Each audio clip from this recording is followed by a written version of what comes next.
Hi guys, what's up? It is LJS here. Finally, I'm back. Sorry guys for the long hiatus from my channel. For those of you who don't know, I've recently came back to London. I'm back to studying in my university, and the thing is, I don't have a tripod here, and I've been busy at work, so I've been unable to make videos. But finally, my tripod has arrived. So here's a video. And for those of you who has been watching my other videos, you have realized that the World Championship Vanguard just occurred. Sorry, the UK National just happened a couple weeks ago, and I got 4th place. Yay! So today's deck profile will be on the deck that I used to reach that 4th place, which is the Omega Glendios deck. Yes, so my main clan is Link Joker, for if you guys didn't know that. And for those of you who don't know, Link Joker is a relatively new clan that focuses on a mechanism called locking, which is basically turning your rearguards face down and essentially locking down the whole field so that that rearguard circle cannot be used at all. So it is a more controlled focus as well as a defensive deck. So most Link Joker games tend to be longer than normal other deck games. Yeah, so upon the release of set 15 with Omega Glendios, when Omega Glendios was revealed, people went nuts, you know, because it is the first Vanguard card that had an instant win condition, and people were like, "Oh my gosh, it's like the what's it called? What's his name from Yu-Gi-Oh? Exodia, the Forbidden One. Oh my gosh, OP. Yeah, so everyone was like nuts, and it also introduced a new concept of using reverse units from other clans in the deck, which I personally find quite interesting. So when the skills were revealed and that he requires you to run reverse units, there was this huge debate on consistency with his deck, which I'll discuss later. And so far there's two main builds for this deck, which is the World End build, which is the instant win. Okay, from the anime, the instant win condition is called World End. So there's the World End build, which is the instant win build, and the other one, which is the Beatdown build, which makes use of reverse units. So Omega Glendios, as I mentioned, has supports from various reverse units. So in his deck, you must run reverse units. He also has new supports, reverse unit supports from cards like these, as well as an Omega Glendios specific card, which came out in set 15 as well. So now that's the general idea of this deck, which is to beat down. So let's go to the deck profile. So for the starter, we run World Line Dragon. So any deck or Link Joker build that uses reverse units, it is advisable, or I would say you must run World Line Dragon, because World Line Dragon is a very good card for decks with reverse units. So what's its skill? So first of all, it's a Forerunner. And the skill is that choose a card with reverse R in its card name from a hand and discard it. So at the beginning of your right phase, so this is the keyword here, beginning of your right phase, if you have a Link Joker Vanguard and your Vanguard is not grade 3 or greater, meaning you are 0, 1, 2, you can do this skill. You may pay the cost. If you do, look at 5 cards from top of your deck, and search for up to one Link Joker from among them, reveal it to your opponent, and put it into your hand and shuffle your deck. And take note, right, his skill activates in Vanguard Circle as well as the Soul. And he is not a Forerunner, sorry, he doesn't come out from the Soul. So he will constantly be in the Vanguard Circle and be a Soul. So this card is the key card that improves consistency in Omega Glendios. So as I mentioned earlier, Omega Glendios requires you to run reverse units. And reverse units are grade 3s. And reverse units are also mostly not Link Joker. So, and most of them have this thing, called Lord, meaning they can't attack if you have a unit of a different clan than that unit itself. So it brings in some consistency issue. So meaning, like, if you have too many grade 3s in your hand, you may get grade stuck. Or if you end up riding into your reverse unit, that's really bad because you can't attack if you have other rearguards on the field. So this guy is very useful. So every turn before you ride, you can ditch a reverse unit to search top 5 for a Link Joker card that can help prevent you from getting grade stuck. And I'll tell you that, guys, this is actually very, very good. It is really, really consistent. I have never gotten great start before with this deck, and I've almost always been able to ride into Glendios. There's only one game ever where I was forced to ride Reverse Cradle, which I will talk about later. So that's starter. So next I run 4 Omega Glendios, the main boss of his deck. Yeah, 4. Yep, I run 4. You can run 3. I'll tell you later some modification you can make. So his skill is, so the first one is your instant win condition skill, which is limit break 5, meaning you must have 5 damage. So at the beginning of your main phase, if the number of lock cards your opponent has is 5 or more, you win the game. So essentially, when your turn occurs, you draw a card. Wait, you stand and then draw, and then if you want to write, you can write, and then when you just the beginning of your main phase, if your opponent has 5 lock cards, you win the game. So you may wonder, how can you lock your opponent's card before your main phase? Because most locking are act skills, which is your main phase. So the key is the second skill. Counterblast 1 and choose a reverse card from your hand and discard it. All your opponent's lock cards cannot be unlocked during his or her end phase. So this is what is known as Omega Lock. So you Counterblast 1, discard a reverse card. You can keep your opponent's cards locked for another turn, meaning it does not unlock at the end of their next turn. So the thing is, right, for those who don't know, there's a ruling that says, okay, it says your opponent's lock card can be unlocked. So if you're facing an opponent that uses reverse units and they lock their own card, the card that they locked themselves is also Omega locked. So that card does not get locked. So for example, let's say you lock one of your card, and during your turn they lock another card, both of them do not unlock. Yeah, so it's kind of confirmed. You can check online if you want to. So that is the key thing that allows you to achieve your ultimate break skill of instant win. So what you do is you lock all 5, Omega lock, opponent's turn end, your turn, stand, draw, you have 5 damage, they have 5 lock cards, you win. And next skill is also a predict skill. So okay, when a unit with reverse R is placed on rearguard circle, choose one of your opponent's rearguards and lock it. And this ability can only be used once a turn. So essentially, right, when you call a reverse unit on the field, you can lock a rearguard. So this is Omega Glendios' main locking mechanism, which can be a bit slow if you want to achieve the world end. But anyway, I'll discuss about that later.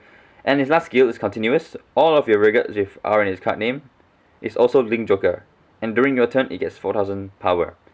So this key phrase here is key because it allows your reverse units to attack, because most of the reverse units, if actually not all of them, have this skill called Lord, meaning they can't attack if they have a unit of a different clan. So making them Link Joker as well allows them to attack. And this is also quite good. It gets a boost of 4k. So all your reverse units are swinging for 15k every turn. So I run 4 of that. Next, I run 2 reverse cradles. So this is another reverse unit, but this time it's a Link Joker reverse unit. So his skill. Well, his skill is not really important because you don't really use his skill, because he is more of a backup ride in case you didn't get Glendios. So his skill is limit break 4. Okay. So whenever a unit with reverse in his card name is placed on rearguard circle, choose one of your opponent's rearguard and lock it. And this unit gets 5k until end of turn. So this ability can only be used once a turn. The other skill is continuous. All of your rearguards with R in his card name is also a Link Joker. So this is like a watered down version of Glendios. And the locking ability is only on limit break 4. Glendios' locking ability is the moment, anytime. So you can even do it when you have less than 4 damage. So this is not exactly that good of a card to ride into because he is way superior. So the differences between these two is that he doesn't have an instant win, he doesn't have Omega Lock, and he requires limit break 4 for you to lock cards when you call reverse units. And thirdly, he does not give power boost to reverse units. So yeah, a bit. And it's a backup. I run 2. You can also, if you want, you can up to you. You can probably swap one of these for a reverse cradle. So it's 3 reverse cradle and 3 Glendios. But I don't really see any point because this deck mainly focuses on riding into Glendios. You want to ride into Glendios, not him. So I don't see any reason to have 3 Glendios and 3 cradles. So I rather go 4 Glendios and 2 cradles. So at least you have 6 Link Joker grade 3s to ride into, which is not too bad. But yeah, I mean, this deck is very, very consistent. You're almost guaranteed to ride into Glendios with Wordline skill. Anyways, next I run various other reverse units. So I have 8 other non-Link Joker units. Yeah, so make sure you have all them being different, because there are some skills that require you to have different reverse units, which I'll talk about later. So yeah, I run so in total I run 10 reverse units. So some of you may think, wow, that's a lot. I mean, why don't you just run 8 or 9, you know, because in this deck itself I already have 14 grade 3s. But with 14 grade 3s is actually pretty good, because, I mean, I don't know, it works, it's consistent enough for me. And you want more reverse units. I've experimented with like 8 reverse units and 9 reverse units, and I find that it's not exactly enough. For me, 10 is a good number.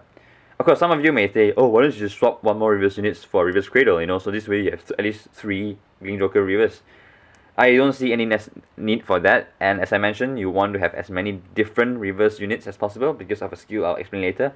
So I decided to just go 2 cradles and 8 other reverse units. Yep, so that's a grade 3 lineup. I will discuss possible changes you can make for a world end build. But for now, let's just get back to the world end beatdown build. Oh, also you want more reverse units because, as mentioned, this is a beatdown deck, and all reverse units get 4k boost, so you'll be swinging for 15k. So you want to have access to as many 14k beaters as possible to beat down your opponent. And 15k attackers is really good, because if you have a 6k or a 7k booster, it is a 21 or 22k column, which is a very nice number against 11k Vanguards. Okay, so next I run, for grade 2s, I run Magnet Hollow. Another very key card in this deck. His skill is really good. So his skill is, when this unit hits a Vanguard, you can counterblast 1. And if you have Vanguard with Star-vader in its card name, you may pay the cost, and if you do, search a deck for up to 1 card with reverse R in its card name. Reveal it to your opponent and put it in your hand and shuffle your deck. So this is what I call a pressure card, because it's an on-hit skill. And the thing is, this card is very useful for helping you to get reverse units in your hand, because you definitely want as many reverse units in your hand as possible. And yeah, that's why I run it at 4, because ideally you want to ride into him and call a few of him in turn 2. So if turn 2 your field looks like this, it is really, really good, because number 1, this card pressures your opponent. Most of your opponent do not want to let you hit, because they don't want you to get reverse cards in the hand. So it serves 2 purposes. Number 1, if it hits, good for you. You get reverse unit in your hand. Secondly, if you pressures your opponent. So if you have 3 on your field on turn 2, your opponent would probably guard all 3 if he's desperate, or guard 2 and take 1, which is your Vanguard, which is really good, because you are sort of burning their guard early on, and you're pressuring your opponent early on. So it helps you gain some early advantage, which is really good. So run 4, hopefully right into him by turn 2. Next, I run 3 Colony Makers, from set 13. So this card is also a very useful, nifty card in your deck to call great ones. So basically, her skill is, when this unit is placed on Regular Circle, if you have a Link Joker Vanguard, you may pay the cost, which is counter plus 1. Okay, and your opponent has a lock card, you may pay the cost, which is counter plus 1. If you do, search your deck for up to 1 grade 1 or less card with Star-vader in its card name and call it to R and shuffle your deck. So her skill, right? So basically, 2 conditions. Your Vanguard must be Link Joker. Number 2, your opponent must have a lock card. Then you counter plus 1, call a grade 1 or less Star-vader onto the field. So this card is very, very useful, because in this deck you have a lot of really essential grade 1s which you want to call up from your deck to, get the deck running. So I run 3. You can potentially just run 4 as well, but I I didn't really have access to another colony maker. So 3, to me 3 is enough. But if you want to really make use of her skill, you run 4. And next I run one for fun. This is just for fun. One Cold Death Dragon. So his skill is when this unit is placed on R, if you have a Link Joker Vanguard and your opponent has a lock card, you may pay the cost, which is counter plus 1. If you do, this is important. Your opponent first, number 1, your opponent chooses one of his or her rearguard circle, and then put a top card of his deck into that rearguard circle face down as lock card. So, for those of you who are sharp enough and you have already analyzed Glendios' skill, so Glendios, one of the Glendios' weakness is that if your opponent does not call rearguards. So if you have no rearguards, how can you lock it? If you can't lock it, you can't achieve your instant win condition. So Cold Dash Dragon helps you to achieve that instant win condition by forcing your opponent to lock cards onto empty or field rearguard circles. So it says any R. So the R, the thing is, locked rearguard circles, they can't choose it because locked rearguard circles actually doesn't exist. So you can't actually put a lock card on top of a lock card. So your opponent is forced to choose an empty rearguard or a field rearguard circle and put a top card of his deck there locked. Yeah, which is pretty good. So the thing is, the first part is key. Your opponent must choose one rearguard circle and then put. He can't do it the other way around. He can't take a card from top of deck, see what it is, choose a rearguard circle and put it locked. He must choose it first and then put a card locked. There is actually a difference. So I just want run one of him just in case somehow I'm able to achieve full end. But mainly he's just there for fun to screw your opponent's field, to make them lock and all that is pretty funny. I run one. But if you want to do a will end build, you're probably gonna run 4 of him. So yeah, I'll discuss that later. So next we go to grade 1s. So for grade 1, I run 2 perfect guards. 2 only. Most of the time you may think, wait, only 2? Why not 4? Well, the thing is, this is not exactly a standard deck. So running 2 is enough. So the perfect guard, you must discard Link Joker. Okay, currently new perfect guards you can discard any card, but currently you must discard Link Joker. And most of the reverse units are not Link Joker in your hand. They are only Link Joker on the field. So you can't actually discard reverse units for his cost. So yeah, and you rather not discard other cards because most cards in this deck are actually very useful, which you don't want to discard. Only thing you want to probably discard is a draw trigger, which so 2 is enough, just in case, because the next card we run is I run 3 Taboo Star-vader Rubidium. So this is essentially a perfect guard for Glendios. Her skill is retire this unit. When this unit is placed on Guardian Circle, if you have a card named Star-vader Omega Glendios on your Vanguard Circle, you may pay the cost. If you do, choose one of your rearguards with R in its card name. And the unit that is being attacked during that battle changes to that unit, and all your guards guard that unit. So essentially, right, her skill is diverting all attacks for that battle into one reverse unit, and that reverse unit you can guard it if you want to, or it just dies. So essentially, she is turned into a perfect guard for Omega Glendios if you have an Omega Glendios Vanguard. Yeah, so essentially the sacrifice is a reverse unit. So you just put her in a guard circle and they both die. So it's essentially like a perfect guard, but one that you're able to discard a reverse unit from the field. Although one of the downside of this, right, is you must have a reverse unit on the field, and certain circumstances, right, you may not actually have a reverse unit on the field, so she essentially becomes quite useless, only a 5k shield. But she's very good for defense, so essentially in this deck you have sort of 5 perfect guards, which is really good. So next, I run another very, very key grade 1 card, 4 Star-vader Ruin Magician. So her skill is, when this unit is placed on R, if you have a Link Joker Vanguard, you may pay the cost. If you do, counter plus 1. If you do, choose a card from your drop zone with reverse R in its card name for each different rearguard with reverse R in its card name and put it into your hand.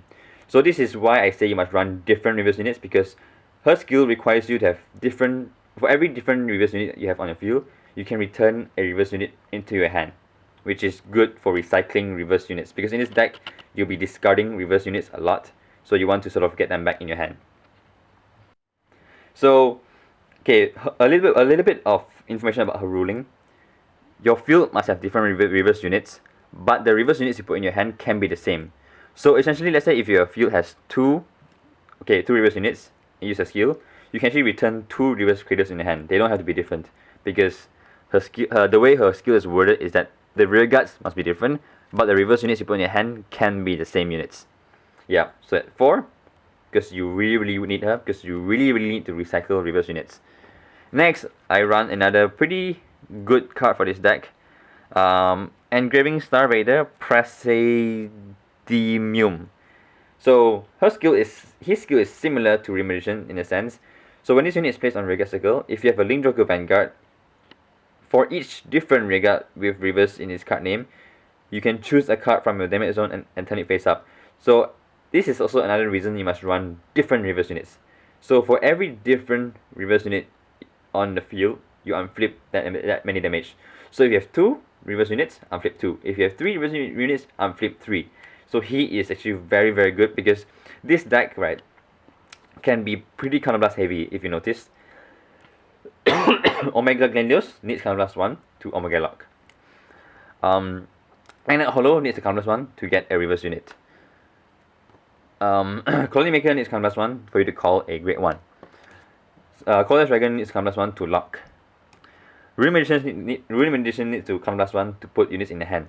So you have 1, 2, 3, 4, 5 units in this deck that uses counterblast, which is, yeah, pretty heavy. So I run, okay, the reason I only run 2, right, even though it's very crucial, is because you only use him when you really need him. You only use him when you have more reverse units on the field. So this is how you maximize this card, because you don't want to call him out too early. So usually I call him out only when I have at least 2 reverse units on the field. Sometimes I have 3 reverse units on the field to maximize his skill. So you really want to maximize his skill. And you probably only use him at least, like twice a game, because this is not a world end build. Okay, world end build is very counterblast heavy, but this is a beatdown build. So beatdown build, you won't really use counterblast as much. So as you can see, these 2 great ones are techie cards. So these 2 are what you fetch for with Colony Maker. So here's an example. You have, let's say, 2 reverse units on the field, and your opponent has a lock card. You call Colony Maker at the back. Then you call Remediation out on her, counterblast 1. Return 2 more reverse units from the drop zone into your hand. So it's pretty good. You are recycling your reverse units, and because you'll be discarding reverse units a lot for Glendios' Omega Lock, as well as maybe sacrificing them for Turbo's skill to defend your Omega Glendios. So that's for great ones. Now for triggers, since this is a beatdown deck, I run with standard 8 crits, 4 draws, and 4 heals. So for Omega Glendios, right, deck, draws are actually very useful, because you want to quickly draw into all your tech cards, because every card in this deck, right, is very crucial to help make this deck run together. So having draw triggers is useful to gain access to them quickly. But the thing is, this is a beatdown deck, so 4 draws is actually enough. If you're going for world end build, I would suggest at least 6 draws. I have experimented with a world end build before. 6 draws was, I would say, minimum, because it's really helpful. Number 1, it allows you to draw into reverse units quick, because you really need reverse units for this deck. Number 2, it also helps you draw into all your grade 1 tech, which is also very crucial to, number 1, recycle your reverse units, and number 2, to unflip damage for counterblast. So essentially the idea of this deck is so essentially the basic play for this deck would be, number 1, Worldline Dragon skill. Hopefully your opening hand, okay, so your opening hand, right, just redraw grade 0s. Okay, if your hand has like 1 or 2 reverse units and you are potential to get great stuck, doesn't matter. Okay, let's say your hand is like this, and then like this, you have no grade 1, and then you have a grade 0, just redraw this, is fine. You can leave reverse units in your hand, because Worldline skill, number 1, helps you increase chance of getting not great stuck. So turn 1, discard 1, search for top 5. If you get grade 1 on your hand, good, you are not grade stuck. Turn 2, maybe you can discard as well if you want to. Yeah. So yeah, you actually you want to keep reverse units in hand because you want to use World skill to actually discard reverse units. So you may actually wonder, why do you want to discard reverse units so early game? Well, number one, as I mentioned, is number one, you have your Ring Magician, which is a reverse recycler. So you want to be able to sort of set up your drop zone early enough. So your drop zone early game should ideally have about roughly 2 reverse units. So that by the time you reach Glendios, when you start calling reverse units, let's say you call 2, and then you call Ring Magician, you at least have access to 2 to put it back in your hand. Because you want to maximize her skill. So yeah, so the general idea is, first of all, write to Omega Glendios. Then, the moment, okay, for this, since this is Beatdown deck, the moment you write Glendios, start putting pressure. Start, pressuring your opponent with attacks. So turn 2, ideally, you'll be like this. Ideally, turn 2, you have your Magnet Hollows. Attack, attack, attack, attack. Pressure them. If you have to guard, intercept with them. If not, ideally keep them on the field for pressure for next turn. But at least leave one empty. So for next turn, when you write to Glendios, even though you have 3 damage, you can't Omega Lock, doesn't matter. Just call a reverse unit out, lock something, and start bringing down the pressure, bringing down the beatdown. 15k swing. Next turn, call another guy, reverse unit, call Ring Magician. By this time, you should have 2 reverse units in the drop zone. Return them both in your hand. And let the cycling of reverse units begin. So, 15k, 11k, 22k. Beat down. Just keep beating down. And most of the time, right, I'll also use the rearguard circle behind Glendios to call a reverse unit. So this way I have 3 reverse units on the field. And that way, when I call Ring Magician or Prasidonium, I can actually maximize it a lot. So I can unflip 3 with his skill. I can put 3 reverse units back in my hand with her skill. Of course, you say that, your Vanguard column is a bit weaker. But I say that overall, unflipping 3 and getting 3 reverse units back in your hand is actually pretty good. It's a really good advantage.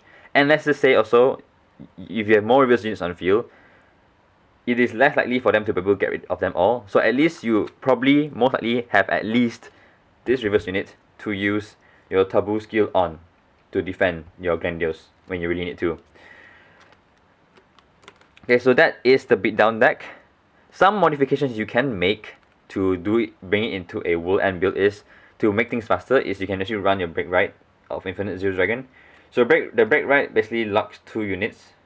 So when you write Glendios on him, you lock 2 of your opponent's rear guards, which really helps accelerate the locking process.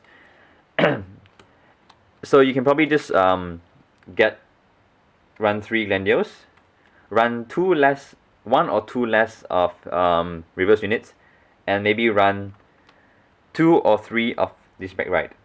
Although if you have access to this back right, the Dharm Stadium, I would say he is probably a better back right to use in his deck because he allows you to lock 3 units.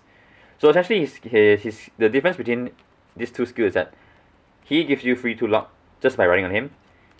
For him, when you ride on him, you must actually discard a grade 3. Okay, any grade 3. That's why it's so good, because you can discard any reverse grade 3 because it doesn't specify he must be a Link Joker grade 3. So basically, what you do is just write Glendios, discard a grade 3, lock 3 units.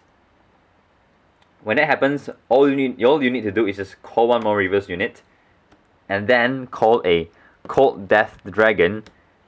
Voila, 5 lock rear guards. And then if you add 5 damage, just wait 1 more turn and you win. Also, another little tip, right? If you plan to go for World End build, when you are at 5 damage, try not to attack with Omega Glendios because you may end up accidentally healing into 4 damage, which totally defeats your plan of Omega locking. So for the World End build, I would suggest 3 Omega Glendios, 3 Dharm Stadium, and then you can run 8 or 9 reverse units, definitely run 4 magnet hollows, and maybe you can swap out your colony maker for Cold Earth Dragon, because Cold Earth Dragon really helps accelerate locking if your opponent chooses not to call anything. And as well as maybe you can bump up Prasodonium to 3, because for a Will M build, right, Counterblast is really heavy, because let's say if you miss your break, right, for a Will M build, every single turn you must slowly, one by one, lock one unit and then Omega Lock. Lock one unit and Omega Lock. So that will actually take a lot of Counterblast. Yeah. So personally, I find that the Beatdown build is the way to go, because World End build is really I think it's really slow. You can build having break rights definitely help accelerate that.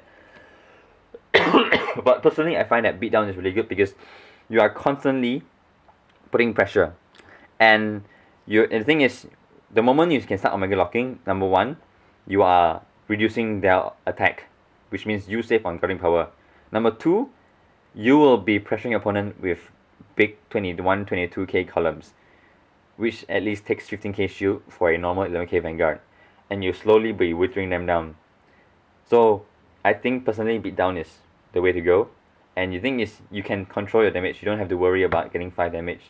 You can just purposely keep yourself at 4 or 3 damage and just rain down the beat on them. So yeah, so this has been a deck that helped me get the 4th place in UK Nationals, and I would say that this deck is a lot better than I expected, because I expected there to be issues from misriding and all that, but so far I have never misridden with this deck ever. Word line dragon really helps a lot. So this has been my deck build on Omega Glendios. I hope you guys like it. It's a bit long, I'm sorry about that, but yeah. So hope you guys like this video. Thumbs up, subscribe if you like it, and any comments and suggestions you can, or questions you can write down below. And this has been LJS, and thanks for watching.